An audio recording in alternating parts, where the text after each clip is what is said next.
പ്രധാനമന്ത്രി നരേന്ദ്രമോദി വീണ്ടും കേരളത്തിലേക്ക് എത്തുകയാണ്. പത്തനംതിട്ടയിലാണ് നിന്ന് പ്രധാനമന്ത്രി എത്തുന്നത്. അനിൽ ആന്റണിയുടെ തെരഞ്ഞെടുപ്പ് പ്രചാരണ പരിപാടികൾക്ക് ആണ് പത്തനംതിട്ടയിൽ തുടക്കമാകുന്നത്. അതേസമയം കേരളത്തിൽ തന്നെ ഈ സ്ഥാനാർത്ഥി പ്രഖ്യാപനത്തിന് ശേഷം ആദ്യമായാണ് കേരളത്തിലേക്ക് എത്തുന്നത്. ഏതാനും ദിവസങ്ങൾക്ക് മുമ്പ് തുടർച്ചയായി പ്രധാനമന്ത്രി കേരളത്തിലെത്തിയ സാഹചര്യമുണ്ടായിരുന്നു.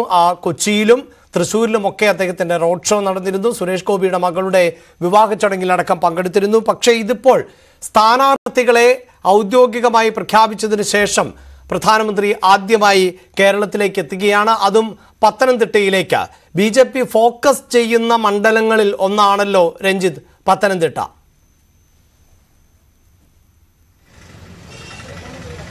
തീർച്ചയായും അതാണ് ഇതിന്റെ പ്രാധാന്യം. കാരണം സ്ഥാനാർത്ഥി പ്രഖ്യാപനത്തിന് ശേഷം പ്രധാനമന്ത്രി കേരളത്തിൽ ആദ്യം എത്തുന്ന മണ്ഡലം പത്തനംതിട്ടയാണ് എന്ന് തന്നെയാണ് ഈ സന്ദർശനത്തിന്റെ പ്രാധാന്യം. കാരണം അത്രത്തോളം പ്രാധാന്യം BJP പത്തനംതിട്ടയ്ക്ക് നൽകുന്നു എന്നുള്ളതാണ്. അനിൽ ആന്റണിയാണ് നമുക്കറിയാം ഇവിടെ സ്ഥാനാർത്ഥി. അനിൽ ആന്റണിയെ ഇവിടെ സ്ഥാനാർത്ഥിയാക്കിയതിന് പിന്നിൽ തന്നെ BJPക്ക് ചില ലക്ഷ്യങ്ങളുണ്ട്. കാര്യമായി തന്നെ അവർ ആ മണ്ഡലത്തെ പരിഗണിക്കുന്നു എന്ന ലക്ഷണമാണ്.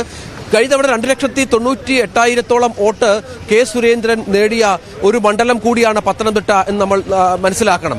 അവിടെ നിന്ന് ഒരു 50,000 വോട്ടുകൾ കൂടി ലഭിച്ചാൽ ഒരുപക്ഷെ പത്തനംതിട്ടയിൽ ഒരു വിജയം എന്നുള്ളത് BJP ആ തരത്തിൽ പ്രതീക്ഷിക്കുന്നുണ്ട്. അനിൽ ആന്റണിയെ പോലൊരു സ്ഥാനാർത്ഥിയെ പ്ലേസ് ചെയ്യുമ്പോൾ തന്നെ സ്വാഭാവികമായും അത് ആ തരത്തിലുണ്ടാകും. കാരണം ന്യൂനപക്ഷ വോട്ടുകളുടെ വലിയ ഒരു കേന്ദ്രീകരണമുള്ള ഒരു സ്ഥലം കൂടിയാണ് പത്തനംതിട്ട. അവിടെ ഈ തരത്തിലുള്ള അനിൽ ആന്റണിയെ പോലെ ഒരാൾ വരുമ്പോൾ അത് ആ തരത്തിൽ ഗുണം ചെയ്യും. കാരണം കഴിഞ്ഞ തവണ ലഭിക്കാതിരുന്ന പല പോക്കറ്റുകളിലെയും വോട്ടുകൾ ഇത്തവണ വീഴും എന്ന ഒരു പ്രതീക്ഷ കൂടി സ്വാഭാവികമായും BJPക്ക് ഉണ്ടാകുന്നുണ്ട്. അത് പ്രധാനമാണ്. അതുകൊണ്ട് തന്നെയാണ് നരേന്ദ്രമോദി തന്റെ ആദ്യ സന്ദർശനം, അതായത് സ്ഥാനാർത്ഥി പ്രഖ്യാപനത്തിന് ശേഷമുള്ള ആദ്യ സന്ദർശനത്തിന് ഇവിടെ പത്തനംതിട്ട തെരഞ്ഞെടുത്തത്. അത് വളരെ പ്രാധാന്യമുള്ള കാര്യമാണ്. PC ജോർജ് അടക്കമുള്ള പ്രമുഖർ ഇന്ന് ഈ പരിപാടിയുടെ ഭാഗമായി ഇവിടെ ഉണ്ടാകും. കെ സുരേന്ദ്രൻ ഇതിനകം തന്നെ പത്തനംതിട്ടയിൽ എത്തിയിട്ടുണ്ട്. ഇവിടെ അടുത്തുള്ള ഹോട്ടലിൽ താമസിക്കുന്നുണ്ട്. മറ്റ് പ്രധാനപ്പെട്ട BJP നേതാക്കളെല്ലാം ഈ പരിപാടിയിൽ പങ്കെടുക്കുന്നുണ്ട് എന്നുള്ളതാണ്. ഏതായാലും കുറച്ച് കാര്യങ്ങൾ വൈകും എന്നുള്ള സൂചനകളും നമുക്ക് ലഭിക്കുന്നുണ്ട്. അതിന് പ്രത്യേകിച്ച് കാരണം എന്ന് പറഞ്ഞാൽ പ്രധാനമന്ത്രി നേരെ വന്നിട്ട് അദ്ദേഹം തമിഴ്നാട്ടിലേക്ക് ഒരു ചടങ്ങിന് വേണ്ടി പോകും. അതിനുശേഷമാകും തിരികെ എത്തുക. സ്വാഭാവികമായും ഒരു 1.5 മണിയെങ്കിലും ആകുമ്പോഴാണ് ഈ ചടങ്ങ് നടക്കുക എന്നുള്ള സൂചനകൾ കൂടി നമുക്ക് ലഭ്യമാകുന്നുണ്ട്. ഏതായാലും പ്രവർത്തകർ ഇതിനകം തന്നെ ഇങ്ങോട്ടേക്ക് എത്തിക്കഴിഞ്ഞു. നമുക്ക് കാണാം ഈ ബാഡ്ജുകളും ഒക്കെ ആയിട്ടാണ് പ്രവർത്തകർ. നരേന്ദ്രമോദി NDA പത്തനംതിട്ട ലോക്സഭാ മണ്ഡലത്തിന്റെ പൊതുസമ്മേളനം 15 മാർച്ച് വോളണ്ടിയറാണ്. ഇങ്ങനെ വോളണ്ടിയേഴ്സായി ഒരുപാട് ആളുകൾ വലിയ ആവേശത്തിലാണല്ലേ? തീർച്ചയായിട്ടും ഭയങ്കര ആവേശത്തിലാണ്. എന്താ മോദി വരുമ്പോൾ ഒരു പ്രതീക്ഷ? മോദിയുടെ പ്രതീക്ഷ എന്താ? കേരളം നമ്മൾ പിടിക്കണമെന്നുള്ള ഇതാണ്. പത്തനംതിട്ടയും പിടിക്കും. എത്ര വോട്ട് ജയിക്കും പ്രതീക്ഷിക്കുന്നു? പ്രതീക്ഷ നല്ല ഭൂരിപക്ഷത്തിൽ ജയിക്കും. കഴിഞ്ഞ അവിടെ സുരേന്ദ്രന്റെ ഒരു വലിയ സാന്നിധ്യം ഇവിടെ ഉണ്ടായിരുന്നു. കെ സുരേന്ദ്രന്റെ 3 ലക്ഷത്തിനടുത്ത് വോട്ട് പിടിച്ചു. അപ്പൊ അതിനപ്പുറത്തിന് വോട്ട് വാങ്ങണം അല്ലേ? അതെ, തീർച്ചയായിട്ടും നല്ല പ്രവർത്തനത്തിലാണ്. എവിടുന്നാ വരുന്നത്? സജികുമാർ. വിഷ്ണു സംഘടനാ ചുമതലയുള്ളവരാണോ? BJPയുടെ ഒമലി പഞ്ചായത്ത് ചുമതല. അപ്പൊ ഇങ്ങനെ ഒരുപാട് പ്രവർത്തകർ ഇവിടെ വോളണ്ടിയേഴ്സിന്റെ പാസ് വിതരണം ചെയ്യണം. അതെ. നമ്മൾ 150 പേരെയാണ് വോളണ്ടിയേഴ്സ് ആയിട്ട് വരുന്നത്. അകത്തും അതേപോലെ തന്നെ ട്രാഫിക്, അതേപോലെ തന്നെ പാർക്കിംഗ്, ഇങ്ങനെയുള്ള മുഴുവൻ കാര്യങ്ങൾക്കായിട്ട് ഏകദേശം 150 വോളണ്ടിയേഴ്സിനെയാണ് ഒരുക്കിയിരിക്കുന്നത്. നേരത്തെ തന്നെ തെരഞ്ഞെടുത്ത ആളാണ്. നേരത്തെ തന്നെ തെരഞ്ഞെടുത്താണ്. പാസ് കാര്യങ്ങളൊക്കെ ഇഷ്യൂ ചെയ്താണ് അവർക്ക്. അതെ നിയന്ത്രിക്കുക. അതെ, തീർച്ചയായും. എങ്ങനെയാ ഒരു പ്രതീക്ഷ മോദി വരുമ്പോ? പത്തനംതിട്ടയാണ് ആദ്യം വരുന്നത്. അതെ, പത്തനംതിട്ട വളരെ ആവശ്യത്തിലാണ്. നമുക്ക് കാണാം, ജനങ്ങൾ തന്നെ ആവശ്യത്തിലാണ്. നമ്മൾ ഇങ്ങോട്ട് തന്നെ ആൾക്കാർ ജനങ്ങൾ വിളിച്ച് ചോദിച്ച് അറിഞ്ഞ് നമ്മൾ ബസ് വിട്ടുകൊടുക്കാതെ തന്നെ ആൾക്കാർ പരിപാടി കാണാനായി എത്തിച്ചേരുന്നത്. ധാരാളം പേര് നമ്മളെ ഇങ്ങോട്ടേക്ക് വിളിച്ച്, അതും നിഷ്പക്ഷരായ ജനങ്ങളാണ് കൂടുതലും ഈ ഒരു പരിപാടിയിലേക്ക് പങ്കെടുക്കാൻ എത്തിക്കൊണ്ടിരിക്കുന്നത്. അനിൽ ആന്റണിയാണ് സ്ഥാനാർത്ഥി. അതെ. പത്തനംതിട്ടയ്ക്ക് കിട്ടിയേക്കുന്നതിൽ ഏറ്റവും മികച്ച ഒരു സ്ഥാനാർത്ഥിയാണ് അനിൽ ആന്റണി. നമുക്ക് നിലവിലുള്ള 3 സ്ഥാനാർത്ഥികളെ വെച്ച് നോക്കുമ്പോഴും വിദ്യാഭ്യാസ യോഗ്യതയിലായാലും ബാക്കിയുള്ള കാര്യങ്ങളിലായാലും ഒരു വിശ്വപൗരനെന്ന നിലയിൽ അനിൽ ആന്റണി വളരെ മികച്ച ഒരു സ്ഥാനാർത്ഥി തന്നെയാണ് പത്തനംതിട്ടയ്ക്ക്. വലിയ വിജയം പ്രതീക്ഷിക്കുന്നത്. തീർച്ചയായും വലിയൊരു വിജയമാണ് ഞങ്ങൾ അനിൽ ആന്റണിക്ക് പ്രതീക്ഷിക്കുന്നത്. അതാണ് പ്രവർത്തകരുടെ ആവേശം ആ തരത്തിലാണ്. ശരണ്യ ഞങ്ങൾ രാവിലെ മുതൽ ഇവിടെ ഉണ്ട്. ശരണ്യ, ഈ നമ്മൾ നമ്മൾ രാവിലെ വന്നൊരു സീനല്ല ഇപ്പോൾ. ഒരുപാട് ആളുകൾ ഇങ്ങോട്ട് വന്നുകൊണ്ടിരിക്കുകയാണ്. എന്താണ് നമ്മൾ ഈ പത്തനംതിട്ടയിൽ കാണുന്ന കാഴ്ചകൾ? അപ്പം സുരേന്ദ്രന്റെ നമ്മൾ അല്പം മുമ്പ് സംസാരിച്ചിരുന്നു. അദ്ദേഹം ഇവിടെ അടുത്തൊരു ഹോട്ടലുണ്ട്. അല്പസമയത്തിനും കാണാമെന്നും പറഞ്ഞിരുന്നു. കഴിഞ്ഞ തവണ സുരേന്ദ്രൻ മത്സരിച്ചൊരു മണ്ഡലം കൂടിയാണിത്. ഇത്തവണ അനിൽ ആന്റണി വരുമ്പോൾ എന്ത് മാറ്റം പ്രതീക്ഷിക്കണം? തീർച്ചയായിട്ടും BJP ഈ പ്രചാരണ പരിപാടികളുടെ തുടക്കം പത്തനംതിട്ടയിലാണ് എന്നുള്ളത് അത് പ്രധാനമന്ത്രി തന്നെ, അതായത് ഏറ്റവും വലിയ BJPയുടെ ഒരു ഐക്കൺ ആണല്ലോ പ്രധാനമന്ത്രി. അപ്പം പ്രധാനമന്ത്രി തന്നെ ഇവിടെ വന്ന് ഇത്തരത്തിലൊരു പരിപാടി തുടങ്ങി വെക്കുക എന്ന് പറഞ്ഞാൽ അവരത്ര പ്രാധാന്യം ഈ മണ്ഡലത്തിന് കൊടുക്കുന്നു എന്നുള്ളതാണ്. കഴിഞ്ഞ തവണ സുരേന്ദ്രൻ നേടിയ വോട്ടുകൾ അത് വളരെ ചെറിയ മാർജിനിലാണ് പരാജയത്തിലേക്കൊക്കെ പോയത്. ആ നിലയിൽ നിന്ന് മെച്ചപ്പെട്ട ഒരു സ്ഥാനാർത്ഥിത്വം അത് വിജയത്തിലേക്ക് എത്തിക്കുക എന്നുള്ള ലക്ഷ്യം, പ്രത്യേകിച്ച് നമുക്കറിയാം നരേന്ദ്രമോദി സംബന്ധിച്ചിടത്തോളം അദ്ദേഹം കേരളം സൗത്തിൽ തന്നെ കേരളം വളരെയധികം പ്രാധാന്യത്തോടെ നോക്കുന്നു എന്നുള്ളതാണ്. അതാണ് രഞ്ജിത്ത് മറൈൻ ഡ്രൈവിൽ നടന്ന പരിപാടി നമുക്കറിയാം. ശക്തി കേന്ദ്ര എന്ന ഇവരുടെ ഒരു BJP പ്രവർത്തകരുടെ ഒരു പരിപാടി നിന്ന് ഒരു കേഡർ സ്വഭാവമായിരുന്നു ആ പരിപാടിക്ക് എന്നുള്ളതാണ്. അതായത് കൃത്യമായി അന്ന് അവിടെ പങ്കെടുക്കാനായി എത്തിയിട്ടുള്ള പ്രതിനിധികളെ നമ്മൾ കണ്ടു.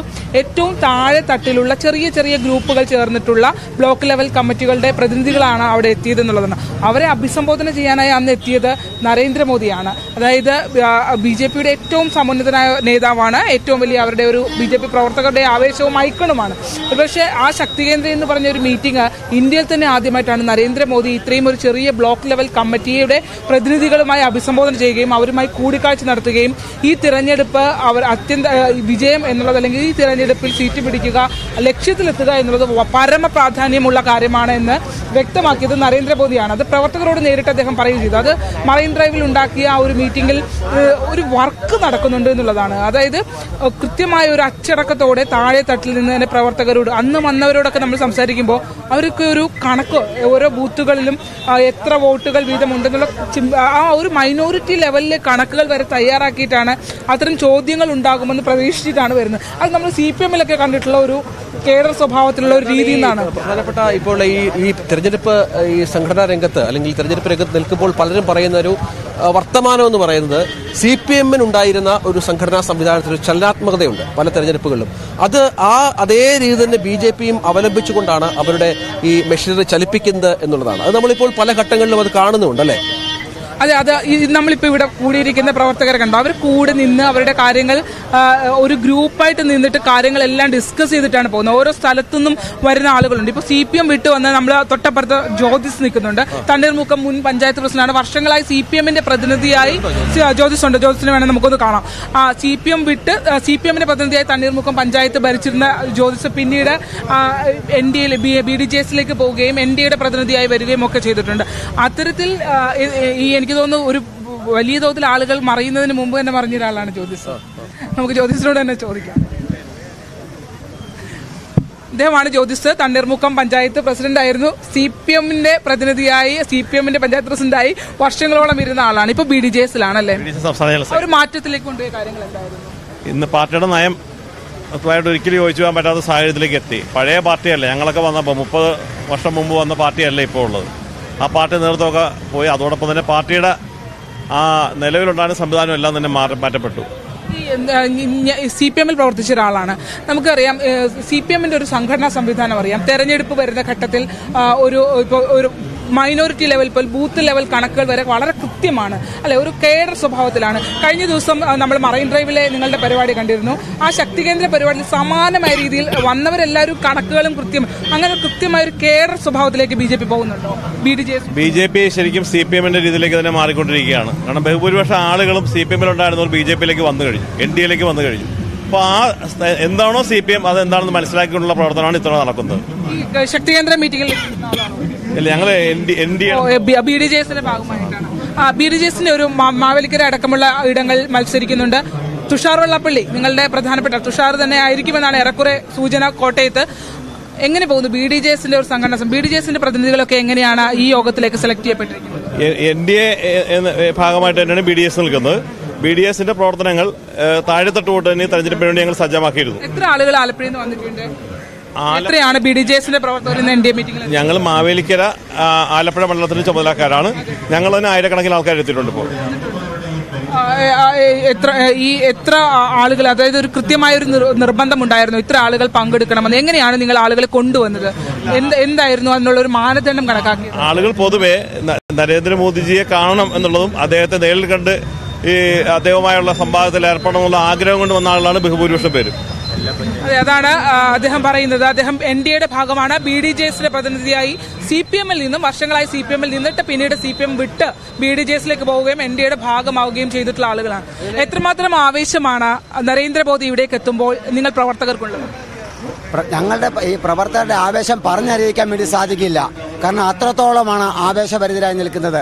കാരണം നരേന്ദ്രമോദി ഈ പത്തനംതിട്ടയുടെ മണ്ണിലേക്ക് എത്തുമ്പോൾ തീർച്ചയായിട്ടും പത്തനംതിട്ടയിലെ ഞങ്ങളുടെ സ്ഥാനാർത്ഥി ഇവിടെ കൃത്യമായ രീതിയിൽ വിജയിക്കുമെന്നുള്ള ശുഭപ്രതീക്ഷയാണ്. കാരണം ഇത് സാധാരണപ്പെട്ട ജനങ്ങളുടെ മനസ്സാണ് ഞങ്ങൾക്കിവിടെ പങ്കുവെക്കാനുള്ളത്. കാരണം മൂന്നാമതും നരേന്ദ്രമോദിയുടെ നേതൃത്വത്തിലുള്ള സർക്കാർ ഭാരതത്തിന്റെ അധികാരത്തിലേക്ക് വരുമെന്നുള്ളത് ഈ ഇവിടുത്തെ 140 കോടി ജനങ്ങളും വിശ്വസിച്ചിരിക്കുകയാണ്. ആ വിശ്വാസത്തിന് കൃത്യമായ രീതിയിലുള്ള കാരണങ്ങളും അതേപോലെ വസ്തുതകളും ഞങ്ങൾക്ക് ഇവിടെ മുൻപിൽ അവതരിപ്പിക്കാനുണ്ട്. ഇവിടെ മാറ്റം, പ്രത്യേകിച്ച് കേരളത്തിലെ ജനങ്ങൾ മാറ്റം പ്രതീക്ഷിക്കുകയാണ്. രണ്ട് മുന്നണികളുടെയും തലതിരിഞ്ഞ സമീപനം ഈ കേരളത്തെ ഈ ലോകത്തിന് മുമ്പിൽ വെറും മോശപ്പെട്ട ഒരു സംസ്ഥാനമായി മാറ്റിയിരിക്കുകയാണ്. ഇവിടെ നിന്നും മാറ്റമുണ്ടാവണമെന്ന് മുഴുവൻ ആൾക്കാരും വിശ്വസിക്കുന്നു, താല്പര്യപ്പെടുന്നു. അതിനനുസൃതമായ രീതിയിൽ പ്രത്യക്ഷത്തിലും പരോക്ഷത്തിലും BJPയെ, ദേശീയ ജനാധിപത്യ സഖ്യത്തെ വിജയിപ്പിക്കുവാൻ ജനങ്ങൾ പ്രതിജ്ഞാബദ്ധരായിരിക്കുകയാണ്. അവരതിനുള്ള ദിവസം കാത്തിരിക്കുകയാണ്. അതാണ് ഏറ്റവും പ്രധാനപ്പെട്ട കാര്യം. മോദിക്ക് ഗ്യാരണ്ടി എന്നുള്ളതാണ്. അതായത് മോദി നേരിട്ടെത്തി ഉറപ്പ് നൽകുന്നു. പ്രധാനമന്ത്രിയെ പോലെ ഒരാൾ നേരിട്ടെത്തി ഉറപ്പ് നൽകുന്നു. ആ ഉറപ്പ് ആദ്യം ലഭിക്കാൻ പോകുന്നത് പത്തനംതിട്ടക്കാർക്കാണ്. തീർച്ചയായും പത്തനംതിട്ടയെ സംബന്ധിച്ചിടത്തോളം ഏറ്റവും പ്രധാനപ്പെട്ട ഒരു പ്രത്യേകിച്ച് അനിൽ ആന്റണി ഇവിടെ മത്സരിക്കുമ്പോൾ നമ്മുടെ പ്രധാനമന്ത്രി ഇവിടെ എത്തുന്നതും എല്ലാം കൂടി കണക്കിലെടുക്കുമ്പോൾ ഈ പ്രാവശ്യം തീർച്ചയായും പത്തനംതിട്ട ഞങ്ങൾ നേടും എന്നാണ്.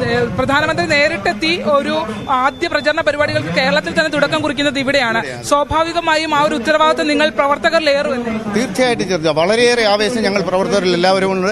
എല്ലാ സ്ഥലത്തു നിന്നും ഇവിടെ ആൾക്കാരെ എത്തിയിട്ടുണ്ട്. ഞങ്ങൾക്ക് ഞങ്ങളുടെ എല്ലാ സ്ഥാനാർത്ഥികളെയും 20 സ്ഥാനാർത്ഥികളെയും വിജയിപ്പിക്കുക എന്നുള്ളതാണ് ഞങ്ങളുടെ പ്രവർത്തനം. എല്ലാവരും പത്തനംതിട്ടക്കാരാണോ? എല്ലാവരും മോദിജിയുടെ ഗ്യാരണ്ടി എന്ന് പറയുമ്പോൾ മോദിജി 2014 മുതൽ പറഞ്ഞിരിക്കുന്ന കാര്യങ്ങൾ അക്ഷരം പ്രതി ഓരോന്ന് ചെയ്തു തീർത്തിരിക്കുകയാണ്. അതുകൊണ്ടാണ് മോദിയുടെ ഗ്യാരണ്ടിയിൽ ജനങ്ങൾ പൂർണ്ണ തൃപ്തരും വിശ്വാസവും. അത്തരം ഫോക്കസ്ഡ് ആയിട്ട് തന്നെയാണോ നിങ്ങൾ തെരഞ്ഞെടുപ്പിൽ പോകുന്ന ഓരോ വികസന പ്രവർത്തനങ്ങളും എണ്ണി പറഞ്ഞുകൊണ്ട് തന്നെയാണോ BJP പ്രവർത്തകർ? തീർച്ചയായിട്ടും അങ്ങനെയാണ്.